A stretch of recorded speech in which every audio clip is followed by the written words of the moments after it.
At a family dinner, my sister's fiancé embarrassed me while everyone laughed. What he didn't realize was that I was his boss, and I was about to shut him down.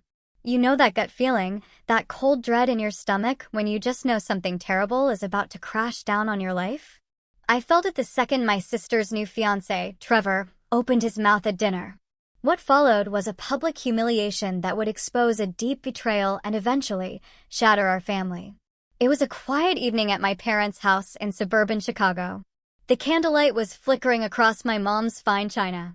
Brooke, my younger sister, was absolutely beaming at Trevor, her fiancé of 3 short months. Honestly, I should have been thrilled for her. But my stomach was turning, twisting with this heavy sense of impending doom.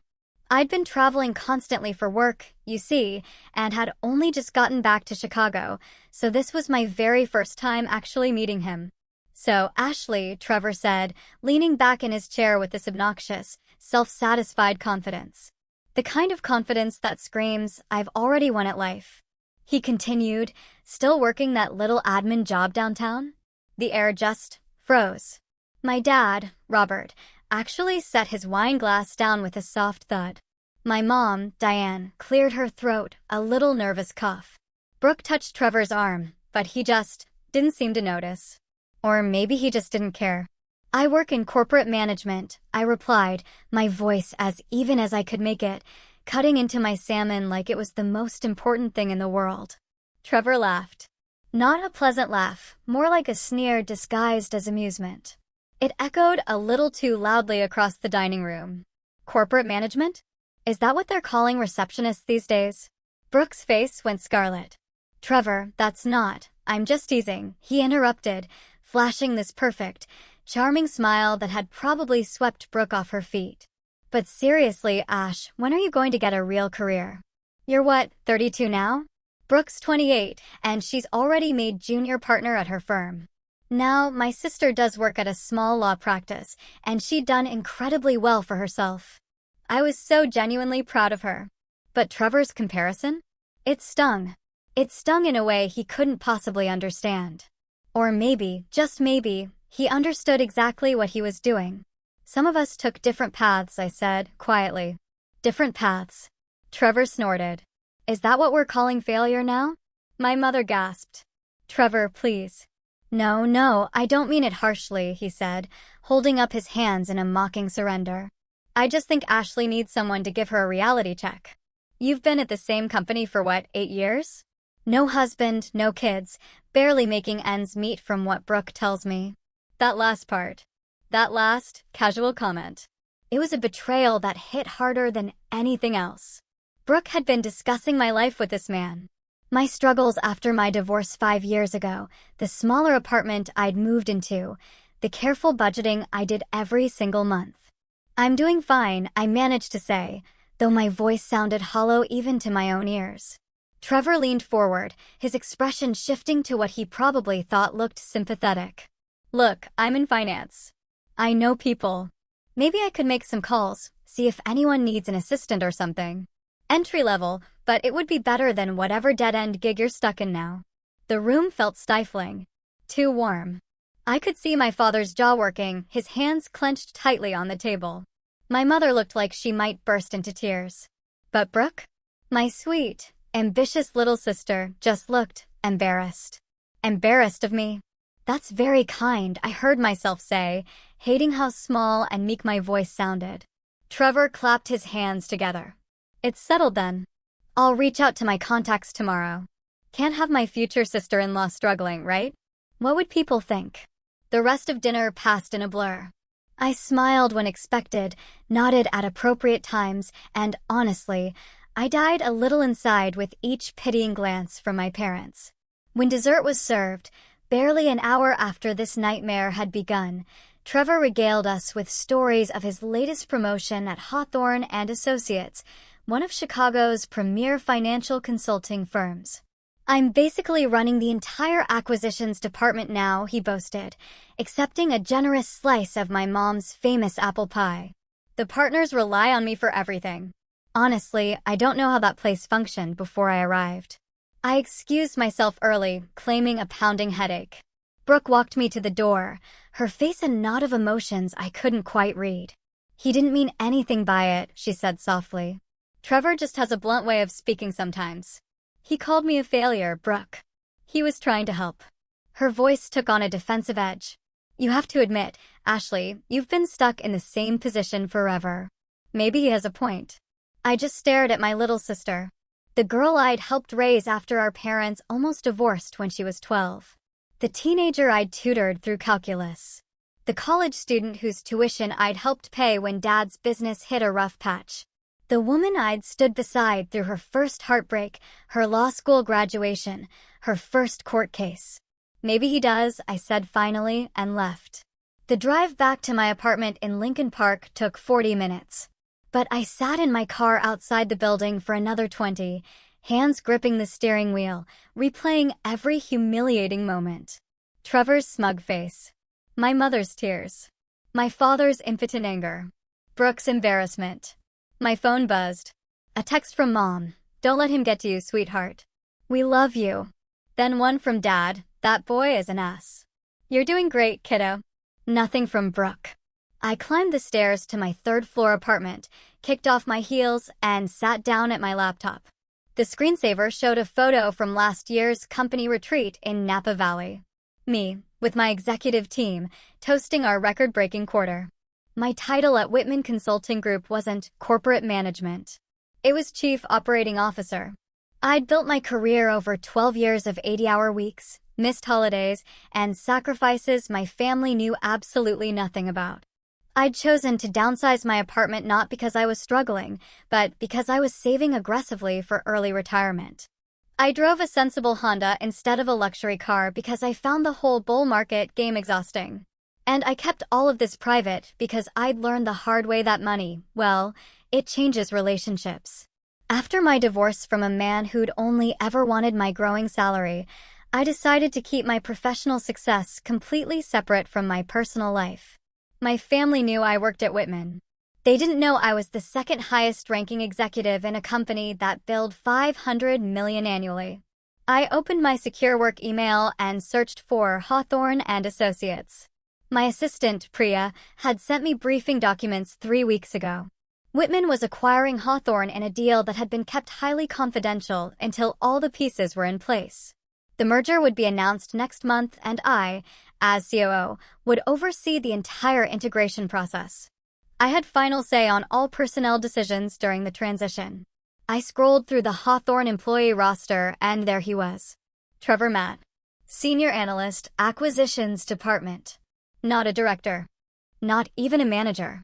A senior analyst who reported to a manager, who reported to a director, who reported to a vice president who would soon report to me.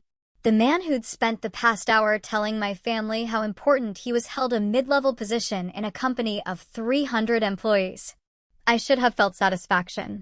But honestly, I felt hollow.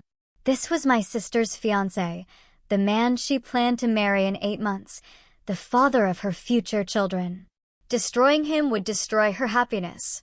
But as I sat there in my quiet apartment, remembering the look on Brooke's face, that embarrassment, that disappointment, something hardened inside me. She'd chosen him. She'd shared my private struggles with him. She'd defended his cruelty.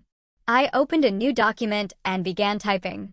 Subject: Hawthorne Acquisition, Personnel Review Protocol. The next morning, I arrived at Whitman's downtown headquarters at 6:30 a.m., earlier than usual. My corner office on the 42nd floor offered a panoramic view of Lake Michigan, the water gray and choppy under October clouds. I made coffee in my private kitchen and settled in for what I knew would be a long, long day. At 8, my executive assistant knocked. "Miss Brennan, I have the complete personnel files you requested on Trevor Matt from Hawthorne." "Already." "That was fast," I said. Priya smiled. "I sent the request last night to their HR. They were very cooperative once they knew it was coming from your office." "Miss Brennan," he said, extending his hand. "Trevor Matt, thank you so much for taking this meeting." I stayed seated, forcing him to stand there with his hand awkwardly outstretched. After an uncomfortable beat, he lowered it. "Have a seat, Mr. Matt." He settled into one of the chairs facing my desk, his eyes darting around the office. I could see him trying to reconcile something in his mind. I have to say, he began. When my manager told me the COO wanted to meet with me personally, I was honored. I know you're overseeing the merger, and I wanted to tell you how excited I am about the opportunities this will create. Excited, I repeated, my voice flat. Absolutely. Hawthorne is a great company, but Whitman is the gold standard. Working here has always been a dream of mine. He leaned forward, his pitch mode fully engaged. I've been studying Whitman's acquisition strategy for years. I actually wrote my MBA thesis on your approach to market consolidation. Fascinating. I know I'm currently in an analyst role, but I think my skills would be better utilized in a more strategic capacity. Director level, perhaps? I've been running Hawthorne's acquisitions department. And you've been running it? Well, effectively. My director is more of a figurehead. I do all the real work. I made a note on the pad in front of me. Trevor watched my pen move across the paper, his expression eager. Tell me about your background, Mr. Matt. He launched into a rehearsed spiel about his education, a state school MBA, and his 5 years at Hawthorne. He described deals he'd led that I knew he'd merely provided analytical support for. He name-dropped clients he'd secured who had actually been brought in by partners he'd never even met. Impressive, I said when he finished. And outside of work, what do you value? Family, he answered immediately. I'm actually getting married next summer. My fiancé is a lawyer. Brilliant woman. We're building a life together. Congratulations. What does she do? She's at a small firm, handling mostly civil litigation. Nothing like this level, of course. He gestured around my office, but she's good at what she does. The casual dismissal of Brooke's accomplishments shouldn't have surprised me, but it did. My sister had won 2 major cases this year alone. You sound like you value her career, I observed. Of course, though, I expect once we have kids, she'll probably scale back. You know how it is. Someone has to prioritize the family. Do I? He blinked, seeming to realize his error. I just meant in traditional family structures. I didn't mean to assume. What about the rest of her family? Are you close with them? Her parents are great. Salt-of-the-earth types. Her sister is. He paused, and I watched carefully. Her sister is sweet, but she's been struggling. Dead-end job, going nowhere. I've actually been trying to help her out, make some connections for her. How generous of you.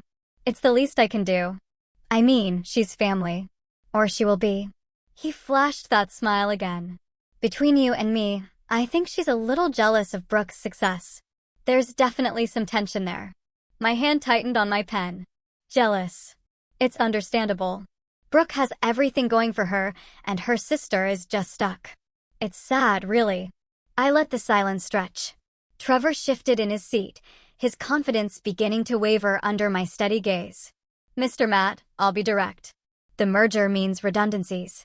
We're going to have to make difficult decisions about personnel. His face paled slightly. Of course. But someone with my track record, your track record, shows consistent work in an analytical capacity. Nothing exceptional, but competent. Competent? I've exceeded every metric. You've met expectations for your pay grade. I pulled up his file on my monitor. Annual reviews describe you as adequate, satisfactory, and meets requirements. Your last raise was standard cost of living. No bonuses, no special recognition. That's because Hawthorne doesn't appreciate. What Whitman appreciates is humility, teamwork, and integrity. I closed the file. We'll be in touch about your position. Wait. Trevor stood up abruptly. I need this job. I'm getting married. We just put an offer on a house in Evanston. You can't just. I haven't made any decisions yet. But I'll be honest with you, Mr. Matt. I don't like what I see here. His jaw clenched. For a moment, the charming facade cracked, and I saw something ugly underneath. The same look he had when he called me a failure at dinner. Who even are you? He demanded. Some executive who's never done real work. Just climbed the ladder by what, Mr. Matt?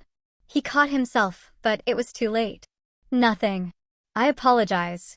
That was unprofessional. Get out of my office. He left, and I sat there shaking. Not from fear or anger, but from the sheer weight of what I was about to do. I picked up my phone and called Priya. I need complete employment records for Trevor mad at Hawthorne. Everything. Performance reviews, client feedback, expense reports, email audits. And Priya, I need them today. Consider it done. The investigation took 3 days. What my team uncovered went beyond simple embellishment. Trevor had been systematically overstating his role in deals, taking credit for junior analysts' work, and billing personal expenses to client accounts. Nothing egregious enough to trigger Hawthorne's internal compliance, small amounts, clever categorization, but it painted a clear picture of someone cutting corners and inflating his importance. The most damning evidence came from client interviews. 2 specifically mentioned that Trevor had been difficult to work with, condescending to their staff, and had made inappropriate comments about female colleagues. 1 had even requested he be removed from their account. I compiled everything into a concise report and scheduled a meeting with Gerald Whitman himself, our CEO and founder. "This is the Hawthorne analyst you wanted reviewed?" Gerald said, scanning the documents. He was 73, sharp as ever, with zero tolerance for dishonesty. Trevor Matt. "Yes, sir. Why the special attention?" I hesitated. "Personal connection. He's engaged to my sister." Gerald's eyebrows rose. "I see. And does your sister know about this?" "Not yet." He studied me for a long moment. "Ashley, I've known you since you started here as a junior analyst 12 years ago. You're one of the most ethical people I've ever worked with. So, I'm going to ask you directly. Is this professional or personal?" "Both," I admitted. He humiliated me in front of my family, but I didn't fabricate any of this. The evidence speaks for itself. Gerald returned his attention to the report. "It certainly does. The expense irregularities alone would be grounds for termination. The client complaints are worse." He closed the folder. "What do you recommend?" "Termination immediately before the merger is finalized. With cause, so he doesn't get severance." "That's harsh." "He's dishonest. He takes credit for others' work. He's damaged client relationships. And he's doing it all while claiming to run a department he barely contributes to."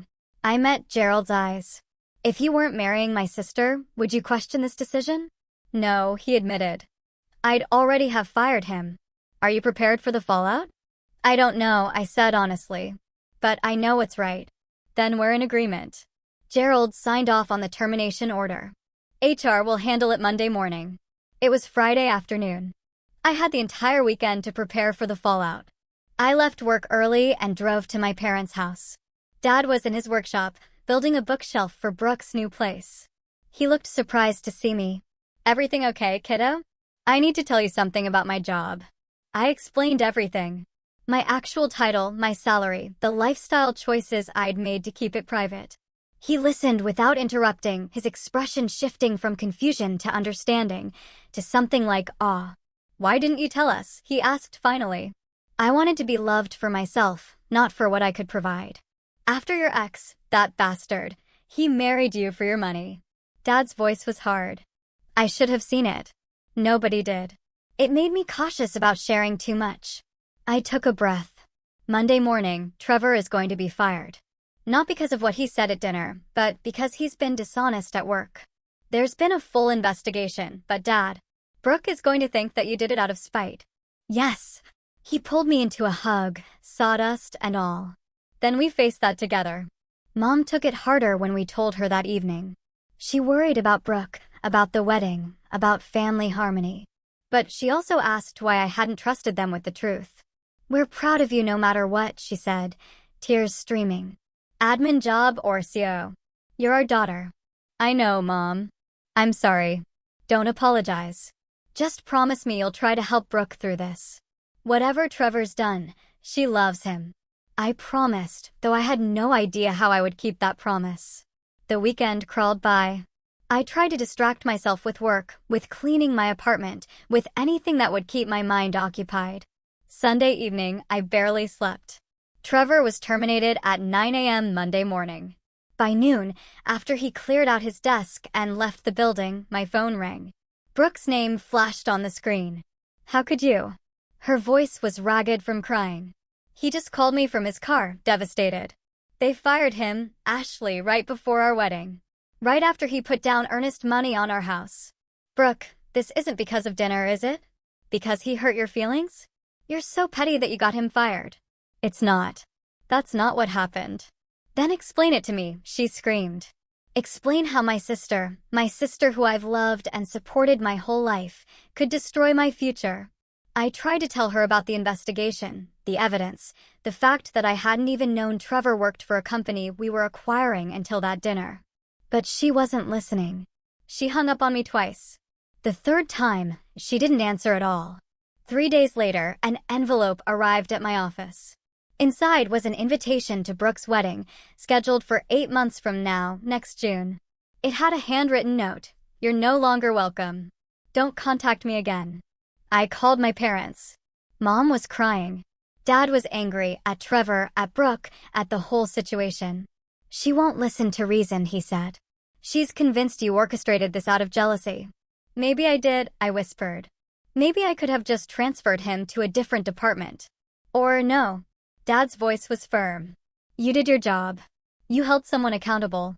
The fact that he was dating your sister doesn't change what he did. But it changed everything else. The wedding was still 8 months away, but those months stretched before me like a prison sentence. I marked the date on my calendar and tried to move forward. Work consumed me. The merger, the integration, the hundreds of decisions that needed to be made. I threw myself into 18-hour days, finding solace in spreadsheets and strategy sessions. Trevor found a new job quickly, at a smaller firm, with a 40% pay cut. Through my parents, I heard that he'd convinced Brooke the only reason Whitman had fired him was because I'd fabricated evidence. She believed him. Or she wanted to believe him, which amounted to the same thing. Thanksgiving was canceled. My parents invited me over separately from Brooke, and I declined, not wanting them to have to choose. I spent the holiday alone in my apartment, eating Thai takeout and wondering if I'd made a catastrophic mistake. Christmas came and went the same way. My parents tried to mediate, but Brooke refused to be in the same room with me. She sent back every gift I attempted to send, every letter I tried to write. Trevor had successfully positioned himself as the victim and me as the villain who'd tried to ruin his life out of petty sibling rivalry. In February, 3 months after the dinner that had changed everything, I got a call from an unknown number. Miss Brennan, this is Patricia Chen from Miller and Associates Law. My blood ran cold. Miller and Associates was where Brooke worked. I'm calling about Trevor Matt, Patricia continued. I understand you were involved in his termination from Hawthorne Associates. I'm not going to discuss personnel matters. I'm not asking you to. I'm calling because your sister, Brooke Brennan, has come to me with some concerns about Mr. Matt. She's asked me to look into his employment history, and I was hoping you might be willing to share the report that led to his termination. I sat down hard in my desk chair. Brooke asked you to investigate him? She did. Apparently, some financial discrepancies have come to light. Missing deposits, bills paid from their joint account that he claimed were business expenses. She's starting to question his version of events. I can't just hand over confidential documents. I understand, but if you could point me in the right direction, help me understand what questions to ask his former employer. I helped her. Not out of revenge anymore, but out of a desperate hope that maybe, somehow, this nightmare could end. 3 weeks later, Brooke called me. Her voice was small, broken. Can we meet? We met at a coffee shop in Lincoln Park, neutral territory. She looked terrible, thin, pale, with dark circles under her eyes that makeup couldn't hide. Trevor has been lying to me, she said without preamble. About everything. His role at Hawthorne, his salary, his prospects, the house we were supposed to buy. He never had financing approval. The down payment came from my savings. Money he said he paid back from his bonus. She laughed bitterly. There was no bonus. There never was. Brooke. I found emails. He'd been telling people at Hawthorne that he basically ran the company, taking credit for work he didn't do. One of his former colleagues reached out to warn me after hearing we were still together. She said he'd done the same thing with his previous girlfriend. Built up this fantasy version of himself until reality caught up. She started crying, and instinctively, I reached for her hand. She didn't pull away. I called you horrible things, she whispered. I believed him when he said you were jealous, that you'd sabotaged him because you couldn't stand to see me happy. Ashley, I'm so sorry. It's okay. It's not okay. You're my sister. I should have trusted you. I should have asked questions instead of just accepting his version of everything. She wiped her eyes. Patricia showed me the report. What he did at Hawthorne. Ashley, you had to fire him. There wasn't a choice. There's always a choice. I could have handled it differently. How? By ignoring fraud? By letting him keep getting away with it? She shook her head. You did the right thing. I just couldn't see it because I didn't want to. We sat there for a long time, both of us crying, both of us trying to find our way back to each other. I broke off the engagement, Brooke said eventually. 2 weeks ago. He didn't take it well. Did he hurt you? No, but he showed me who he really was. All that charm disappeared. He called me stupid for throwing away our future. Said I'd regret it when I was 40 and alone. She smiled sadly. Funny thing is, I'd rather be 40 and alone than spend one more day with someone who thinks so little of me. You're the strongest person I know, I said. I'm really not. A strong person would have seen through him earlier. Would have trusted her sister. You loved him. There's no shame in that. Maybe. She took a shaky breath. Ashley, there's something I need to tell you about dinner that night. You don't have to. I do. When Trevor was talking about your job, about your life, I knew it bothered you. I could see it on your face. But I didn't stop him because... She paused, struggling. Because part of me liked being the successful one. The daughter with everything figured out. My whole life, you were the one who had it together. You helped pay for my college. You were there for every crisis. And I guess I wanted Mom and Dad to look at me the way they looked at you. So when Trevor made you look small, I let him, she continued. I didn't defend you because I liked being the favorite for once. And Ashley, I'm so deeply ashamed of that. I didn't have words. What she was admitting was terrible, yes, but it was also honest in a way that made me love her more, not less. We've both made mistakes, I finally said. I should have been honest with you about my career, with the whole family. I let you think I was struggling when I wasn't, and that created this weird dynamic where you felt like you had to compete with a version of me that didn't even exist. Why did you hide it? I told her about my ex-husband, about the fear that money would change how people saw me. But I was wrong. I created distance by keeping secrets. I made you feel like you couldn't trust me with the truth about your relationship because I wasn't being truthful about mine. No, Brooke said firmly. That's not on you. I knew something was off with Trevor. There were red flags everywhere. I just didn't want to see them. We talked for 3 hours, digging through all the hurt and misunderstanding. When we finally left, we hugged in the parking lot, holding on to each other like we were both drowning. Can we start over? Brooke asked. We don't have to start over. We just have to move forward. The next Sunday, I went in my parents' house for dinner. Brooke was already there, helping Mom in the kitchen. Dad pulled me aside in the hallway. Your sister told us everything, he said. About Trevor, about what really happened. And Ashley, your mother, and I want you to know how proud we are of you. Not because you're a COO, though that's pretty impressive, but because you had the integrity to do what was right, even when it cost you everything. I almost lost Brooke. But you didn't. That's what matters. Dinner was healing in a way I hadn't expected. We laughed. We shared stories. And for the first time in months, everything felt normal. Brooke apologized to our parents for the things she'd said, for choosing Trevor over her family. Don't apologize for being in love, Mom said gently. Just promise us you'll be more careful next time. There won't be a next time for a while, Brooke assured her. I need to figure out who I am without someone else defining me. After dinner, Brooke and I walked around the neighborhood, just like we used to when we were kids. The spring air was crisp, the early evening light golden.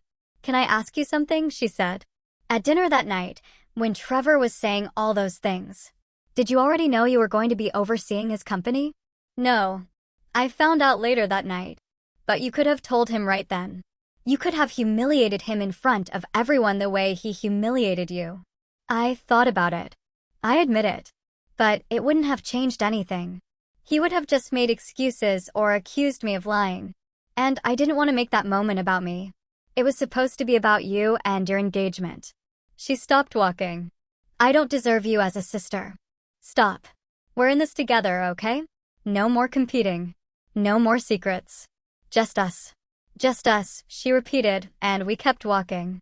6 months after the engagement ended, Brooke got a promotion at her firm, junior partner, at 29, the youngest in the company's history. She called me first, squealing with excitement. I did it, Ashley. Me on my own. I threw her a party at my apartment, the first time she'd seen where I actually lived. She walked in and immediately started laughing. What? I asked, confused. This is it. This is the apartment I felt sorry for you about. She gestured around.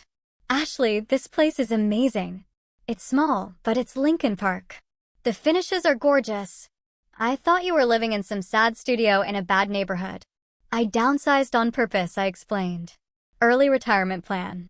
You're insane, but I love you. The party was small, just family and a few of Brooke's close friends. Mom and Dad were there, beaming with pride. They both adjusted to knowing the truth about my career, and it had brought us closer in unexpected ways. No more pretense, no more careful avoidance of certain topics. Late in the evening, after most people had left, Brooke found me on the balcony. I saw Trevor last week, she said. He was at a bar downtown with some guys from his new firm. My stomach clenched. How did that go? He tried to talk to me.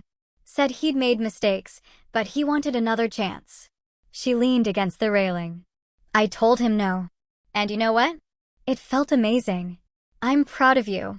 He asked about you. Actually, wanted to know if we'd reconciled. What did you tell him? That my sister is the COO of a major consulting firm and one of the smartest people I know, and that he never stood a chance against her. She grinned. He went pale.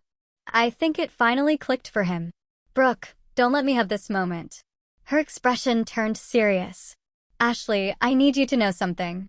What you did, firing Trevor, you saved me. Maybe not immediately, but eventually.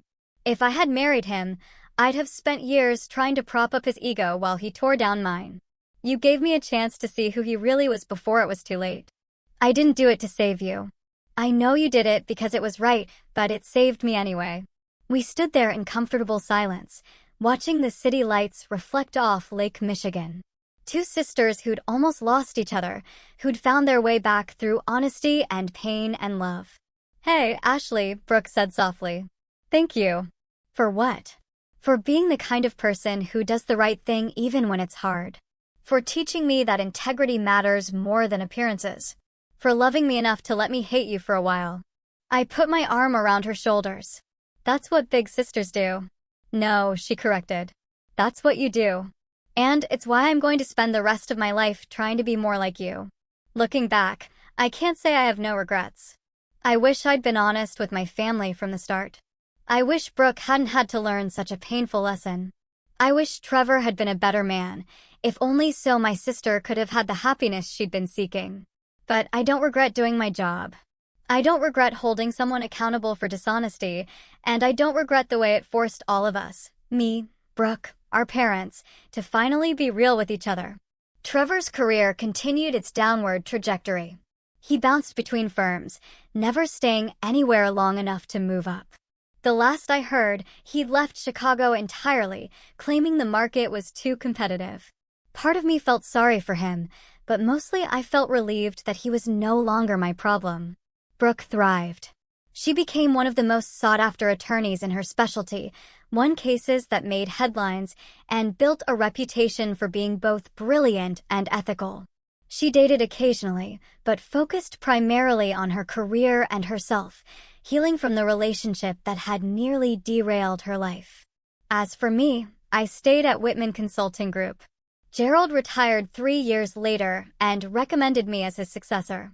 At 35, I became the youngest CEO in the company's history. The board announcement made the business news, and suddenly my family's secret was public knowledge. Mom framed the article. Dad built me a shadow box for my new office with a headline, "Local Woman Breaks Glass Ceiling." Brooke sent me flowers with a card that read, "Always knew you were going places. Next time, just tell me where." Sometimes late at night in my office, I still think about that dinner. The way Trevor's words had made me feel small and worthless. The way my own sister had let it happen. The choice I'd made afterward to investigate, to act, to potentially destroy the relationship that mattered most to me. People often ask if I'd do it differently. The answer is complicated. I would have been honest with my family sooner. I would have tried harder to talk to Brooke before the situation exploded. But the core decision to hold Trevor accountable, regardless of personal cost, that I wouldn't change. Because sometimes, doing the right thing means losing everything. And sometimes, if you're very lucky, losing everything teaches you what truly matters. For me, it was the sister who found her way back to me, stronger and wiser. The parents who learned to see me as I really was. The integrity that no job title or salary could buy. Trevor taught me something important that night at dinner. Humiliation is only powerful if you accept it. He tried to make me feel worthless. And for a moment, he'd succeeded. But in the end, my worth wasn't determined by his opinion or my family's perception. It was determined by my own actions, my own choices, my own willingness to stand by what I knew was right. Brooke and I have dinner together every Sunday now, alternating between our apartments. We talk about work, about life, about the future we're both building. She's dating someone new, a kind, quiet engineer who thinks she hung the moon. I'm genuinely happy for her. As for me, I'm still single, still focused on my career, still saving aggressively for that early retirement. But I'm also more open, more present, more willing to let people see all of me instead of carefully curated pieces. The story doesn't end with triumph or revenge. It ends with reconciliation, with growth, with two sisters who found each other again after almost losing everything. And honestly, that's better than any revenge could ever be. Because Trevor lost his job, his fiancé, and his carefully constructed image of success. But I gained something far more valuable. My sister, my family, and the certainty that I'm the kind of person who can look herself in the mirror every morning. In the end, that dinner table confrontation changed all of our lives. Trevor got destroyed, but not by me. By his own dishonesty, his own inflated ego, his own inability to be genuine. I was just the catalyst. The person who happened to be in a position to expose what was already there. And my sister? She got free. Free from a man who would have spent their entire marriage making her feel like her accomplishments didn't matter. Free from a relationship built on lies and status-seeking. Free to become the woman she was always meant to be. Sometimes I wonder if Trevor understands what really happened. If he realizes that his humiliation of me wasn't the beginning of his downfall, it was just the moment his house of cards became visible to everyone else. If he knows that I didn't destroy him out of spite, but simply allowed the truth to come to light. Probably not. People like Trevor rarely take responsibility for their own failures. But that's not my concern anymore. My concern is the woman sitting across from me at Sunday dinner, laughing at something Dad just said, reaching for Mom's hand, glancing over at me with a smile that says, "We're okay. We're finally okay." That's the real ending to this story. Not revenge, not destruction, but healing. Not triumph, but truth. And honestly, I'll take that over any dramatic confrontation any day.